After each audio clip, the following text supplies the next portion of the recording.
En 2006, la ville de Londres a révélé l'un de ses secrets les plus sombres et les plus incroyables. Un secret qui continue de susciter de vifs débats parmi les chercheurs en histoire alternative.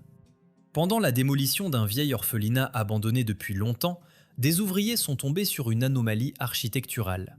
Dissimulé sous les fondations du bâtiment se trouvait un sous-sol hermétiquement scellé qui n'apparaissait sur aucun plan. Lorsque la lourde maçonnerie fut enfin démantelée, les témoins stupéfaits découvrirent une pièce où le temps semblait s'être arrêté il y a plus d'un siècle. Dans cette chambre forte secrète, couverte d'épaisses couches de poussière et de toiles d'araignée, se dressaient des centaines de caisses en bois massives. Ce n'était pas simplement une réserve oubliée, mais une archive colossale contenant plus de 5000 artefacts uniques. Le contenu de ces boîtes a le pouvoir de bouleverser notre compréhension de la vie sur Terre. Elles ne contenaient ni or ni joyaux, mais quelque chose de bien plus précieux et terrifiant. Des squelettes mystérieux, des organes préservés de créatures inconnues de la science, et des manuscrits détaillés décrivant la biologie d'êtres que nous considérons habituellement comme des produits de l'imagination humaine. Cette collection, connue sous le nom de Musée des cryptides de Maryland, appartenait à l'aristocrate, biologiste et cryptozoologiste Thomas Theodore Maryland. Né en 1782, cet homme consacra sa longue existence non pas aux réunions mondaines, mais à des expéditions périlleuses dans les recoins les plus reculés de la planète. Maryland était obsédé par l'idée que les contes et légendes n'étaient pas des fictions, mais des souvenirs déformés par le temps. Des souvenirs de véritables espèces biologiques qui vécurent autrefois sur notre planète aux côtés de l'humanité. Il ne se contentait pas de collecter du folklore, il cherchait des preuves matérielles. Son approche était strictement scientifique. Il classifiait, disséquait et décrivait l'anatomie de créatures que la science officielle refusait de reconnaître.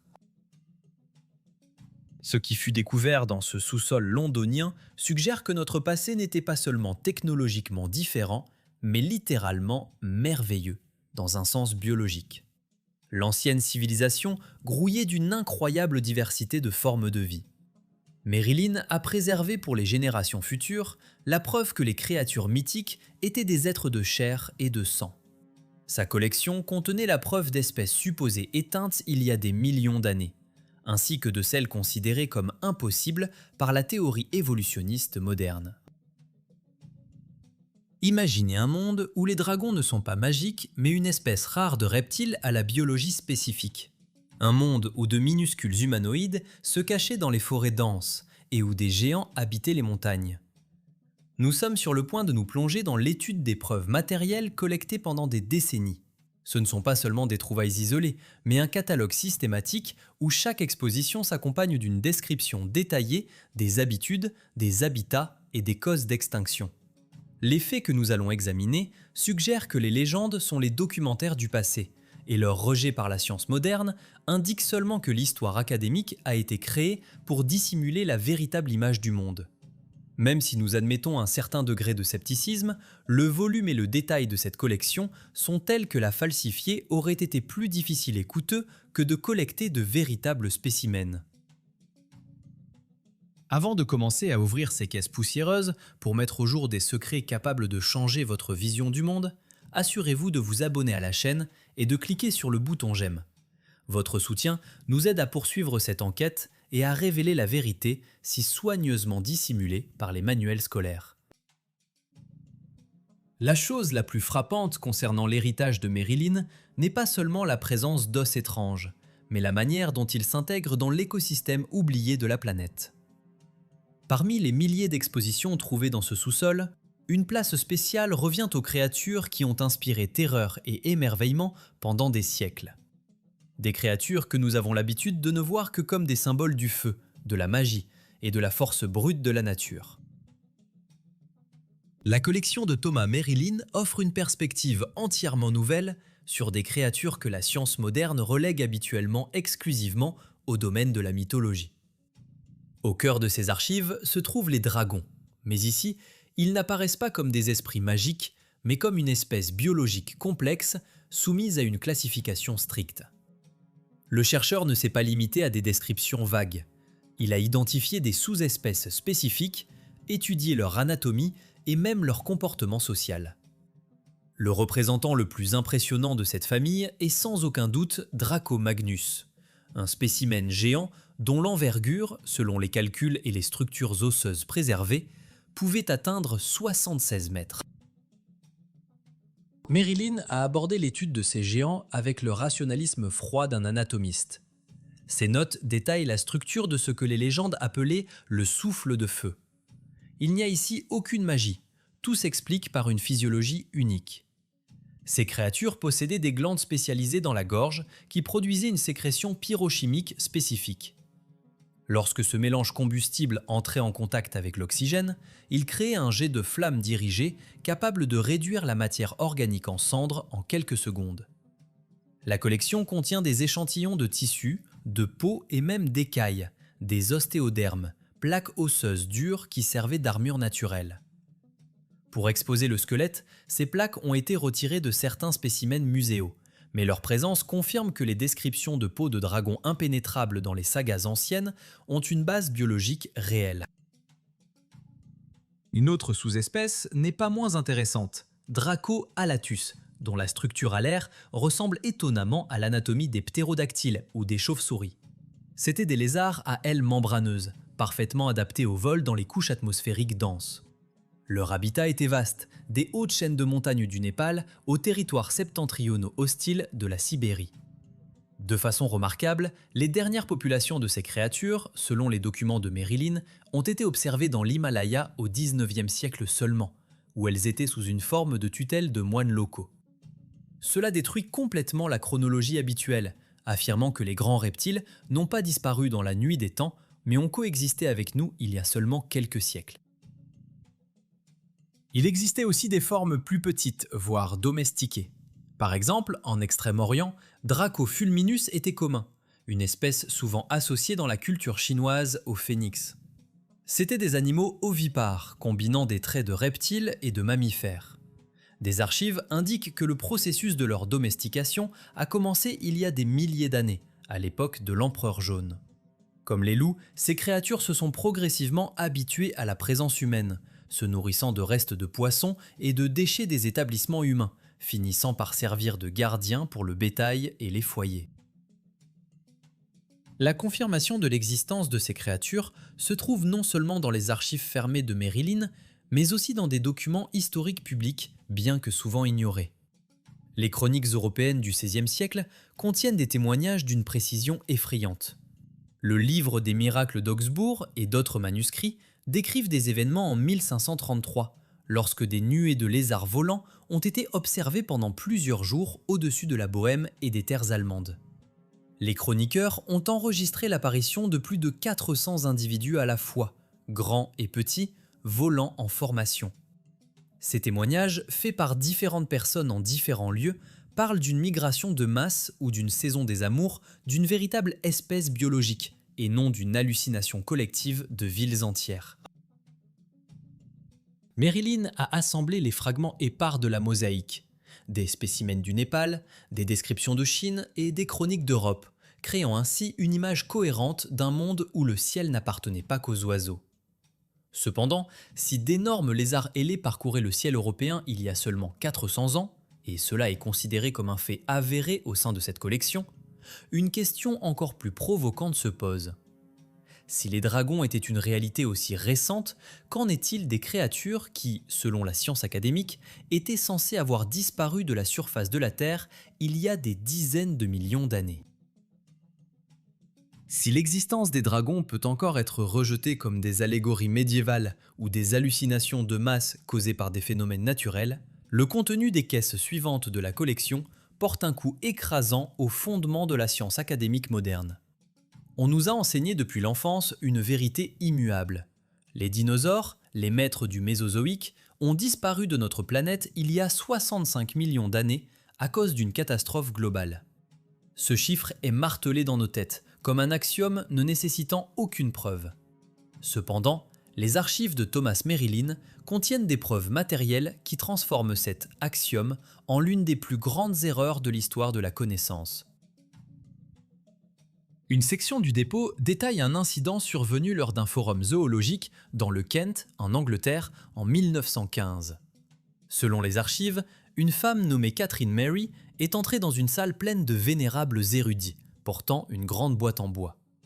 Elle la plaça soigneusement devant l'assemblée. Lorsque le couvercle fut soulevé, les personnes présentes virent non pas des os, ni des fossiles, ni un moulage, mais le corps d'un petit animal de la taille d'un chien. Cette créature, nommée Sarah, a été identifiée sans équivoque comme un tricératops. L'aspect le plus choquant de cette découverte était l'état du matériel biologique. Ce n'était pas de la pierre ayant reposé dans le sol pendant des millions d'années, mais un organisme dont les tissus n'avaient pas encore subi de décomposition complète. Selon les documents d'accompagnement, l'animal était mort peu de temps auparavant d'une maladie. C'était encore un bébé, pris à sa mère. Le lieu de cette découverte n'était pas une strate géologique ancienne, mais l'une des régions reculées de l'Amazonie. Cela signifie qu'au début du XXe siècle, une population vivante et se reproduisant de dinosaures existait dans les jungles d'Amérique du Sud, ce que la science a simplement ignoré. La géographie de ces survivants préhistoriques ne se limitait pas aux tropiques. La collection contient des données sur une découverte de 1912 de l'autre côté du monde, dans les conditions hostiles de la Sibérie orientale, sur la chaîne de Verkhoyansk. Le Royal Institute of Paleontological Research a reçu des rapports concernant une créature classée comme Cornithosaurus. C'était un petit prédateur, un lézard ressemblant à un oiseau, qui, selon la chronologie officielle, aurait dû chasser à l'époque du Crétacé. Cependant, le spécimen qui est arrivé entre les mains des chercheurs était si bien conservé qu'il a permis l'étude des tissus mous. Les scientifiques étaient confrontés à un choix impossible. Soit admettre que la créature a été miraculeusement préservée pendant 65 millions d'années sans se transformer en pierre, soit accepter l'effrayant fait qu'elle était morte tout récemment. En étudiant ces phénomènes, Marilyn a conclu que notre planète est pleine de poches temporelles, des écosystèmes isolés où l'évolution a pris un chemin différent ou s'est arrêtée. L'Amazonie avec ses forêts impénétrables et la Sibérie avec ses étendues infinies sont devenus des refuges idéaux pour ceux que nous avons trop hâtivement enterrés. De plus, dans ces journaux, le chercheur note que beaucoup de ces créatures sont mortes non pas de la main de l'homme, mais à la suite d'une épidémie d'une maladie fongique inconnue. Cette vulnérabilité biologique et non un impact de météorite pourrait avoir causé leur extinction finale à notre époque. Marilyn ne les chassait pas pour le sport. Il collectait les corps de ceux qui ne pouvaient pas faire face au contexte microbiologique changeant de la planète, essayant de préserver la connaissance d'une ère en train de disparaître. Ces faits nous obligent à reconsidérer la structure même de l'histoire. Si des dinosaures parcouraient les forêts de Sibérie et les jungles de l'Amazonie au moment même où les hommes inventaient les voitures et la radio, alors la ligne entre le monde préhistorique et le monde moderne est complètement effacée. Nous vivions côte à côte avec des reliques sans même le soupçonner. Cependant, la jungle amazonienne cachait non seulement des géants. Marilyn y a trouvé des créatures qui ont fait semblant d'être humaines pendant des siècles, mais ne l'ont jamais été. Dans ces mêmes jungles amazoniennes impénétrables où se cachaient les derniers représentants de la dynastie des dinosaures, Thomas Marilyn a découvert des créatures dont l'existence brouille encore davantage la frontière entre la biologie et le folklore. Si les lézards géants inspiraient l'effroi par leur taille, cette espèce a survécu grâce à son invisibilité et à une capacité de mimétisme incroyable. Nous parlons de ceux que les contes appellent les fées. Cependant, dans la collection de Marilyn, ces créatures n'apparaissent pas comme des esprits éthérés exaucant des vœux, mais comme une espèce biologique complexe possédant des ailes d'insectes tout en conservant une structure corporelle humanoïde. L'étude de spécimens momifiés montre que leur taille miniature et leurs ailes étaient le résultat d'une longue adaptation évolutive. Marilyn les a décrites comme une espèce possédant une structure sociale développée, et même les prémices d'une culture propre. Leur magie n'était rien d'autre qu'un mécanisme de camouflage parfait, leur permettant de se fondre dans le feuillage et les fleurs, restant invisibles pour les prédateurs et les humains. Le chercheur a noté leurs expressions faciales humaines et leurs comportements complexes, mais a souligné qu'il s'agissait d'une branche distincte de l'évolution. Malheureusement, comme beaucoup d'autres espèces reliques trouvées par lui en Amérique du Sud, ces populations sont tombées victimes d'une infection fongique agressive, à laquelle elles n'avaient aucune immunité. Merrilin ne les a pas tués pour sa collection. Il a simplement rassemblé les corps de ceux qui n'ont pas survécu à la catastrophe biologique, essayant de préserver la mémoire d'une espèce qui a vécu à nos côtés pendant des siècles, restant dans l'ombre. La présence de telles formes humanoïdes minuscules soulève des questions sur les raisons fondamentales de telles différences de stature. Les archives de la collection discutent des gnomes et des lilliputiens, dont les images sont présentes dans la mythologie de chaque nation.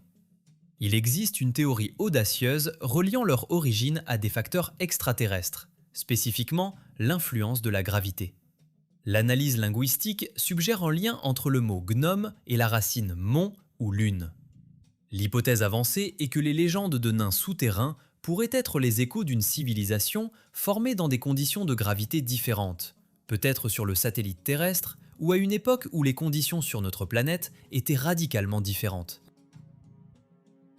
Selon cette hypothèse, la petite taille est une adaptation naturelle à la vie dans un environnement à faible gravité, comme la Lune ou la légendaire Lélia, la deuxième lune de la Terre mentionnée dans les Védas slaves. Après avoir migré vers la gravité terrestre, la stature est restée un trait génétiquement fixé, au moins dans les premières générations. Cela explique pourquoi, dans les légendes, les petits peuples sont toujours associés aux grottes et aux cachots.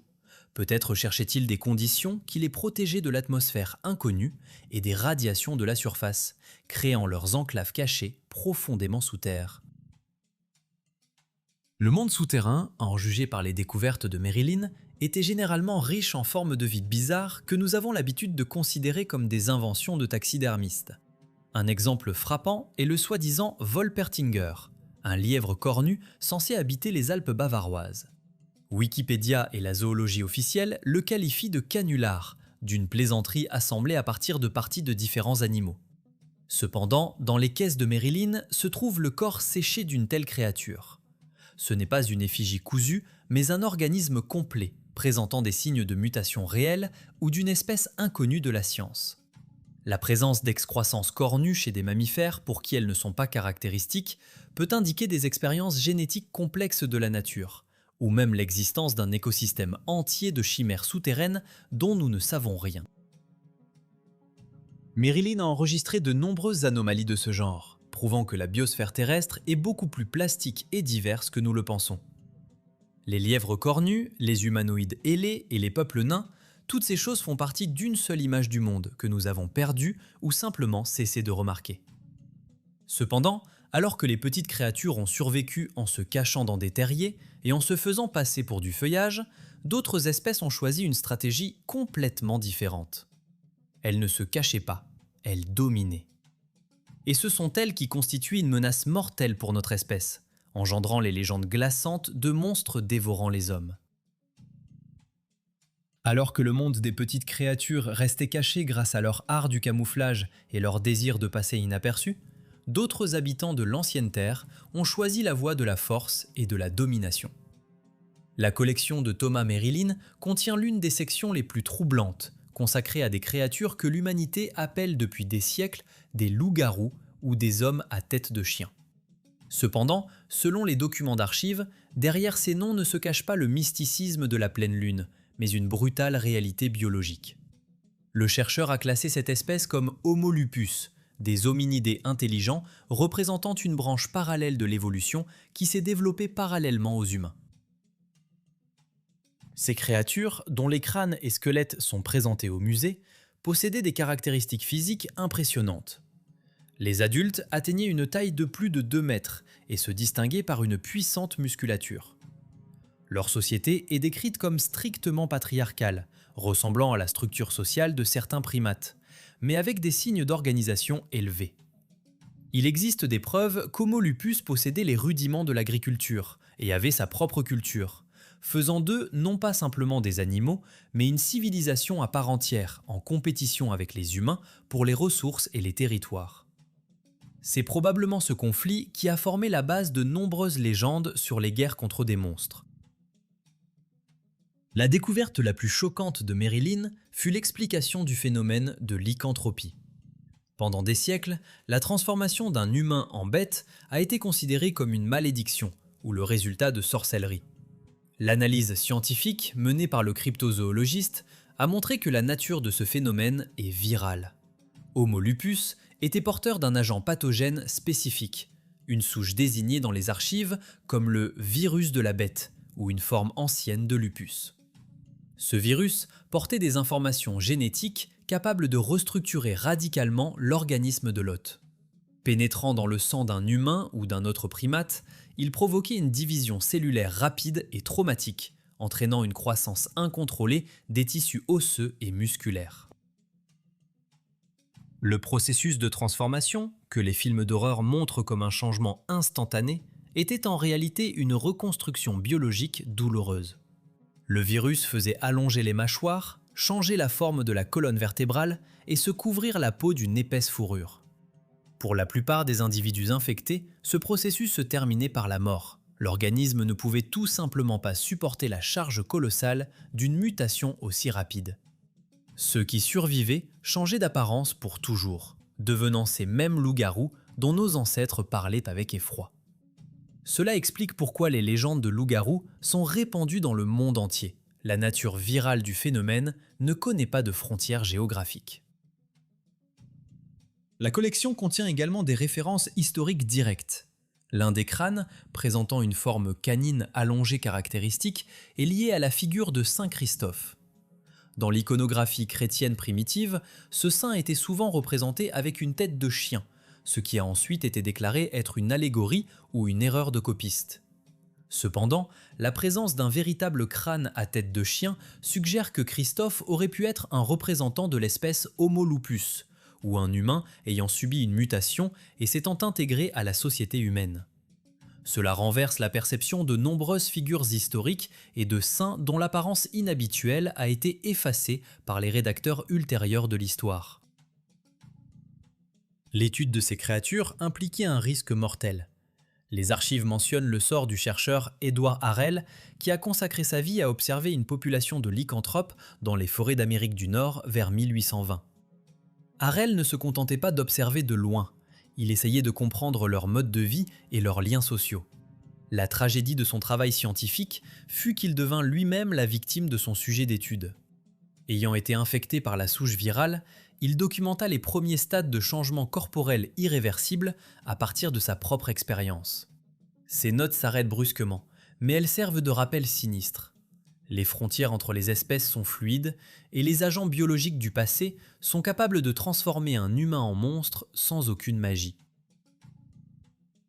Les prédateurs terrestres sont terrifiants par leur force primitive et leurs menaces infectieuses.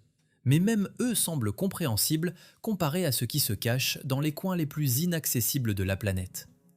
Mary Lynn a reçu les secrets les plus anciens et les plus effrayants, non pas des forêts d'Europe ou d'Amérique, mais des mains de chercheurs revenant de l'enfer glacé et silencieux de l'Antarctique. Si les sections précédentes de la collection Mary Lynn nous ont forcés à repenser l'histoire de la biologie et de l'évolution, le contenu des caisses livrées de l'Antarctique remet en question la place même de l'humanité dans la hiérarchie des espèces planétaires. Ces artefacts ont fini au musée grâce à William Dyer, un célèbre géologue et explorateur polaire. Dans l'histoire officielle, son nom est souvent associé à des canulars littéraires, mais les documents de la collection témoignent que l'expédition de Dyer était une réalité effrayante.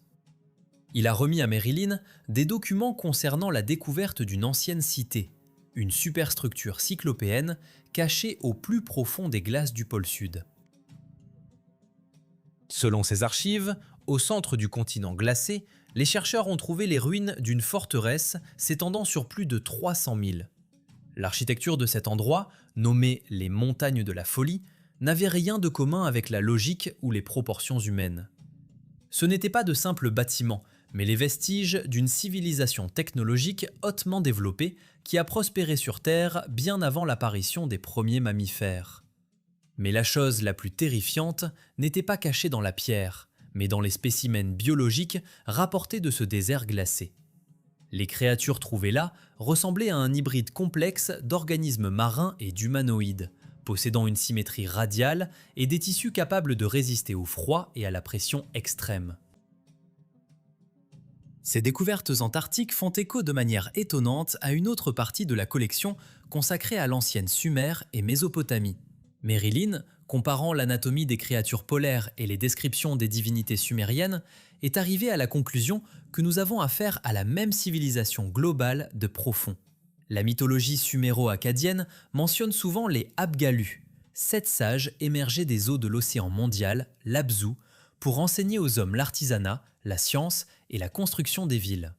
L'histoire officielle qualifie cela de mythe, mais la collection contient des restes momifiés de créatures qui correspondent parfaitement à la description du dieu Dagon ou Oannès, des figures géantes dont la peau ressemble à des écailles de poisson et dont la physiologie est adaptée à la vie sous l'eau et sur Terre. Une analyse détaillée des tissus de ces dieux des abysses a révélé une caractéristique frappante. Leur système circulatoire n'était pas basé sur le fer, comme chez l'homme, mais sur le cuivre. Cela donnait à leur sang une teinte bleue caractéristique. C'est probablement l'origine du concept de sang bleu comme signe de haute aristocratie. Les anciens souverains qui se disaient descendants des dieux pouvaient signifier un lien génétique très concret avec ces protecteurs amphibiens. Merrilin affirme que les premières dynasties de rois sumériens étaient soit des mandataires directs de cette race sous-marine, soit le résultat d'expériences génétiques visant à créer des hybrides capables de gérer les masses humaines au nom des maîtres de la mer. Le lien de ces créatures avec notre histoire est beaucoup plus étroit qu'il n'y paraît. La collection possède une statuette représentant une créature avec une tête ressemblant à une pieuvre et des ailes de dragon. La légende indique que cette idole a été confisquée par la police lors d'un raid sur un culte secret à Boston en 1837. Cette date est particulièrement importante. Elle précède la naissance de H.P. Lovecraft d'environ un demi-siècle. Lovecraft devait plus tard décrire une créature similaire sous le nom de Cthulhu. Il s'avère que l'écrivain n'a pas inventé ces cauchemars, mais a simplement traité artistiquement des informations qui circulaient déjà dans des cercles fermés et des sociétés secrètes. Les cultes adorant les anciens existaient en réalité, et leurs dieux n'étaient pas des entités métaphysiques, mais des organismes biologiques tout à fait matériels, dormant dans les profondeurs océaniques ou les glaces de l'Antarctique. Tous ces faits, des cités de glace aux idoles de Boston, forment l'image d'un monde où les humains n'ont jamais été les seuls maîtres de la planète. Nous avons vécu et continuons de vivre sur un territoire que nous partageons avec des espèces anciennes et puissantes dont la technologie et la biologie surpassent les nôtres. Ces voisins ont dirigé les premières villes, créé des religions et influencent peut-être encore le développement de notre civilisation depuis l'ombre. Cependant, si les preuves sont si matérielles qu'on peut les toucher, les mesurer et les classer, la question principale se pose. Pourquoi, avec une telle quantité de faits éparpillés à travers les siècles et les continents, la science officielle maintient-elle un silence de tombe ? La réponse à cette question pourrait vous effrayer plus que la vue de n'importe quel monstre dans un bocal. Le silence de la science officielle face à une telle quantité de preuves matérielles n'est pas une conséquence du scepticisme ou d'un manque de données. C'est le résultat d'un système de dissimulation soigneusement construit dont le but est de préserver l'illusion d'un monde anthropocentrique où l'homme est le couronnement de la création et le seul dirigeant intelligent de la planète. Si nous admettons la vérité de la collection Merrilin, ce n'est pas seulement le manuel de biologie qui s'effondrera, mais toute la structure sociopolitique de la société moderne. Nous devrions admettre que nous vivons dans un monde où humain n'est pas le seul joueur sur l'échiquier, mais souvent juste une pièce dans le jeu de quelqu'un d'autre. Il existe une théorie qui trouve une confirmation indirecte dans la culture populaire, qui agit souvent comme un mécanisme de divulgation douce. Le concept des soi-disant Grimm, popularisé dans la série télévisée du même nom, n'est peut-être pas une simple fiction, mais une allégorie d'une caractéristique biologique réelle. Nous parlons de personnes possédant une capacité génétique à voir la vraie nature des créatures se cachant sous une apparence humaine. La collection de Merrilin prouve que le mimétisme est l'arme de survie la plus puissante des espèces anciennes. Les fées se faisaient passer pour du feuillage, tandis que les espèces plus prédatrices et développées ont appris à se faire passer pour nous. Elles vivent dans les métropoles, occupent des postes élevés et sont extérieurement indiscernables des gens ordinaires, mais leur biologie, leurs instincts et leurs objectifs restent étrangers à l'humanité. De nombreux chercheurs ayant travaillé avec les archives de Merrilin arrivent à une conclusion effrayante. Les guerres interminables, les révolutions et les cataclysmes sociaux qui tourmentent notre civilisation ne sont peut-être pas le résultat d'erreurs humaines ou d'ambitions politiques. Il est tout à fait probable qu'il s'agisse d'une manifestation de la lutte interspécifique pour les ressources et les territoires, où l'humanité est utilisée comme une ressource ou un écran. La cruauté avec laquelle les conflits sont menés et l'irrationalité de nombreux événements historiques trouvent une explication logique si nous supposons que les marionnettistes de ces processus sont guidés non pas par la moralité et la logique humaine, mais par les instincts d'espèces biologiques complètement différentes. Des prédateurs, des parasites ou des froids habitants des profondeurs. Nous entrons dans une ère que les anciennes légendes appelaient l'âge du loup. Cette époque n'est pas tant caractérisée par l'agression que par un démasquage total. Le loup dans la mythologie est le régulateur de la forêt, une créature qui sent la fausseté et voit ce qui est caché. La période à venir exige précisément cette qualité de nous, la capacité à distinguer la vérité au milieu des couches de mensonges. La connaissance du passé contenu dans la collection Merrilin nous est nécessaire non pas pour satisfaire une curiosité oisive, elle est nécessaire pour survivre. En comprenant qui a habité et continue d'habiter cette terre, nous pouvons réaliser notre vraie place et notre but. Henry Ford a dit que le plus grand succès dans la vie est de trouver son but et de le remplir. Dans le contexte de la vérité qui se dévoile, ces mots prennent un nouveau sens. Si nous ne savons pas qui nous sommes et dans quel monde nous vivons, nous sommes condamnés à errer aveuglément, à exécuter des programmes étrangers et à servir les intérêts de forces cachées. L'ancienne sagesse, codée entre autres dans les calendriers slaves, parle de la nécessité d'éveiller la mémoire ancestrale. Ce n'est qu'en se réalisant comme faisant partie d'un écosystème complexe, multi-espèces et souvent hostile, que l'humain peut retrouver son autonomie et cesser d'être une victime des circonstances ou de la nourriture pour des prédateurs plus anciens. La collection de Thomas Merrilin n'est pas seulement un cabinet de curiosité. C'est une capsule temporelle, un avertissement laissé pour nous par quelqu'un qui voyait la réalité sans phare. Chaque caisse, chaque squelette, chaque entrée dans son journal crie que le monde est beaucoup plus complexe, dangereux et étonnant qu'on ne nous le permet de savoir. Ces artefacts détruisent l'illusion confortable de la sécurité, mais en retour, ils nous donnent une arme, la connaissance. L'ignorer aujourd'hui, c'est accepter volontairement le rôle d'aveugle dans un monde de voyants. Si vous êtes prêt à chercher la vérité avec nous, sans craindre de regarder derrière le rideau de la réalité familière et à soutenir la recherche indépendante qui va à l'encontre du dogme officiel, abonnez-vous à la chaîne. Partagez cette vidéo avec ceux qui sentent aussi que quelque chose ne va pas dans notre monde. Et n'oubliez pas d'écrire dans les commentaires quel artefact de la collection Merrilin vous a le plus impressionné. Votre activité aide à briser le mur du silence. À bientôt dans la nouvelle réalité.